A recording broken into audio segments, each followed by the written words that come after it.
जी अस्सलाम वालेकुम नाजरीन, मैं हूं तौफीक अहमद वर्चुअल गुरु कंसल्टेंसी प्राइवेट लिमिटेड के प्लेटफॉर्म से।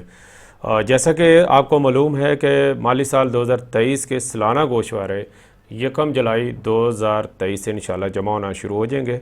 और इस सिलसिले में आपको मालूम है कि जो 30 जून 2023 है ये इस माली साल का आखिरी दिन होगा और इस दिन का जो बैंक का जो बैलेंस होगा वो क्लोजिंग बैलेंस कहलाएगा और इसकी जस्टिफिकेशन करनी होती है। और इसके लिए मैं आपको दो तीन जो सजेशन देना चाहूँगा कि वो ये है कि अगर ये आपकी अमाउंट पेएबल है, किसी को देनी है, चाहे आप कमेटी एडमिन है या किसी को पैसे थे आपके पास उधार पड़े हैं, तो काइंडली इनको कोशिश करें 30 जून से पहले पहले पे कर दें। और ये मैंने लाजमी बताया था कि ये पैसे आपने कैश विड्रॉल नहीं करना है, ऑनलाइन पे करने हैं, उसके अकाउंट में पे करें। तो इंशाल्लाह राब्ते में रहिएगा और बर वक्त अपनी रिटर्न जमा कराने के लिए हमसे रब्ता कीजिएगा। अल्लाह हाफिज़।